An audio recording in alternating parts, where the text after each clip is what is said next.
Punta ngayon sa aking backyard farming. Ito ang panahon dito, maulan.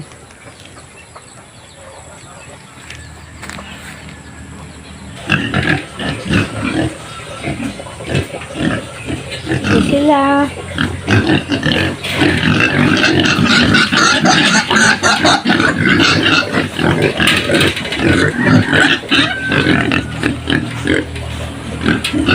Kain sila ngayon ng tanghalian.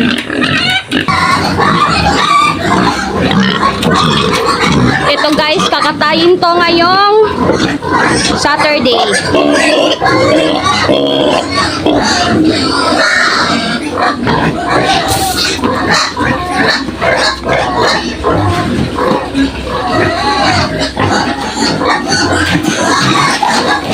Kakatayin na siya.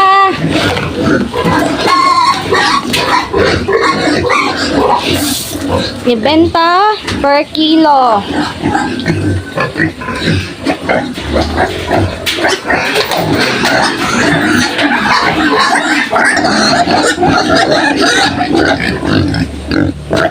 Ito yung may hernia. Bale, dalawang klase ng hernia. Ito sa kanya yung umbilical hernia. Hey, ang ingay!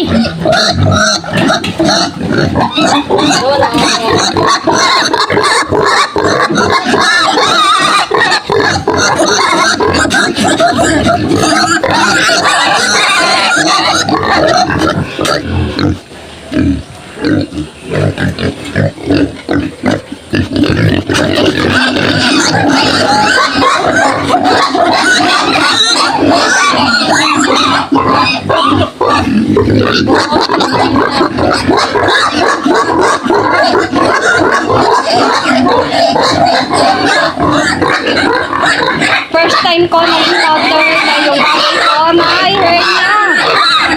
Lower stage to sila.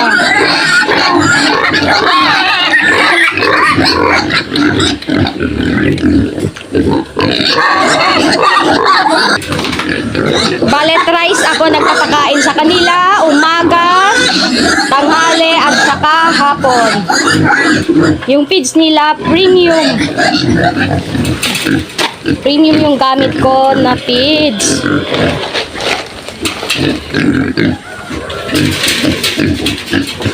Wala pa kasi akong proper na for fattening na fed. Oh my god, shit. Oh, nasira nila, oh.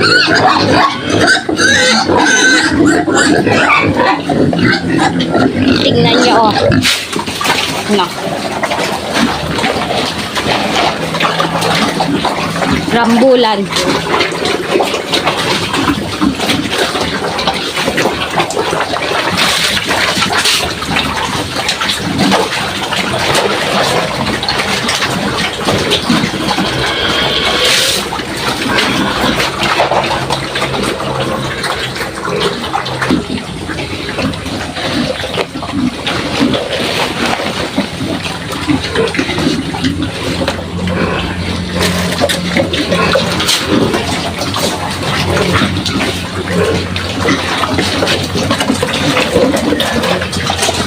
Yun, oh, yung may hernia.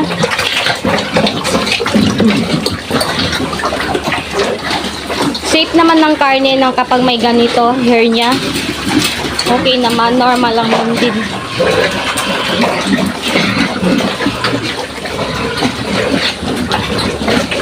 Yan yung sa pusod banda.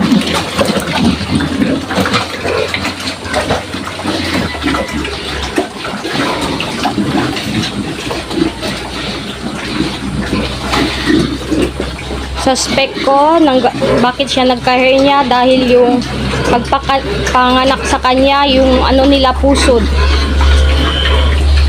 Parang na-infection.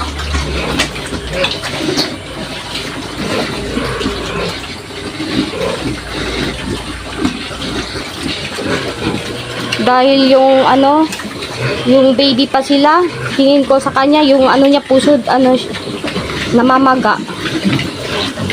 First time ko kasi yung gano'n na encounter. Dapat pag may mga anak kayong inahin, dapat malinis talaga yung paligid nila. Disinfect talaga.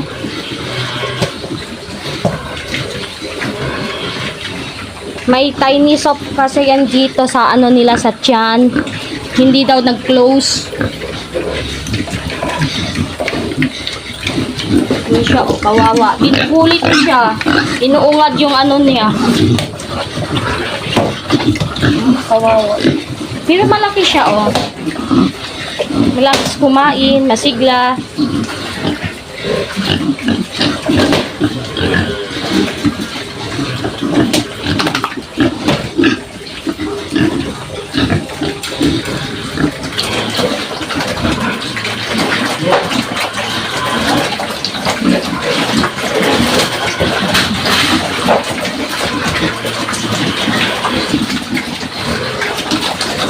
Ganito sila kumain.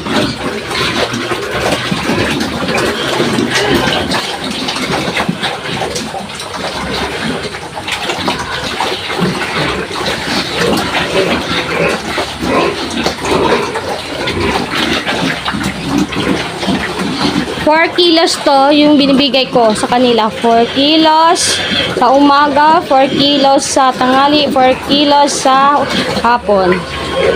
Bale, 12 kilos per day.